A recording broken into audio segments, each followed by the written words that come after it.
مومن بندے کی نشانی ہے کہ مومن بندہ اپنے دل میں خوف خدا رکھے گا.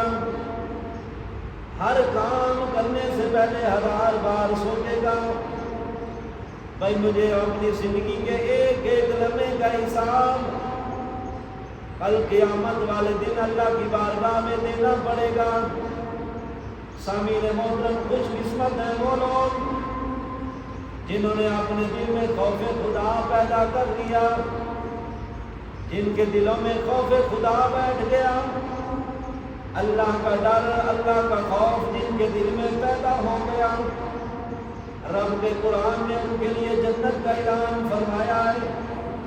قرآن پاک کا 30واں پارہ سورۃ نازعات آیت نمبر 40 اور 41 کے اندر اللہ تبارک تعالیٰ نے فرمایا وَأَمَّا مَنْ خَافَ مَقَامَ رَبِّهِ وَنَهَى النَّفْسَ عَنِ الْهَوَىٰ. اللہ کے قرآن نے فرمایا وَأَمَّا مَنْ خَافَ مَقَامَ رَبِّهِ، جو بندہ اپنے رب کے سامنے کھڑا ہونے سے ڈر گیا، جس کے دل میں خوف خدا پیدا ہو گیا.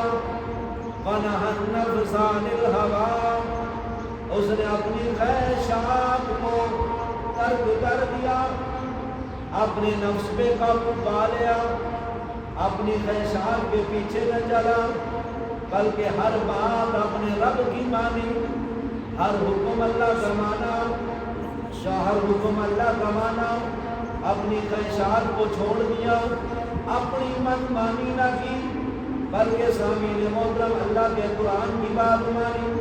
اللہ تبارک تعالیٰ نے فرمایا فَإِنَّ الْجَنَّةَ هِيَ الْمَأْوَىٰ.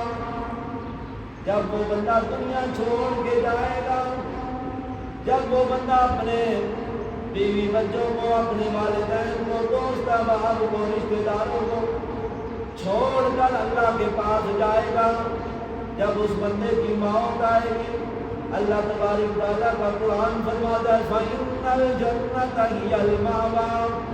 اللہ تبارک تعالیٰ اپنے اس بندے کے لیے جنت ٹھکانہ بنا دے گا. اب اس بندے کے لیے جنت ٹھکانہ بنے گی جس بندے کے دل میں خوف خدا.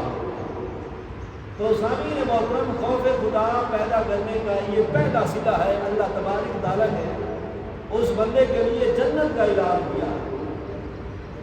تو سامعین محترم، خوف خدا اتنی بڑی نعمت ہے، جس بندے کے دل میں بیٹھ جائے اللہ تبارک تعالیٰ اس بندے کو جنتوں کا وارث بنا دیتا ہے. اتنا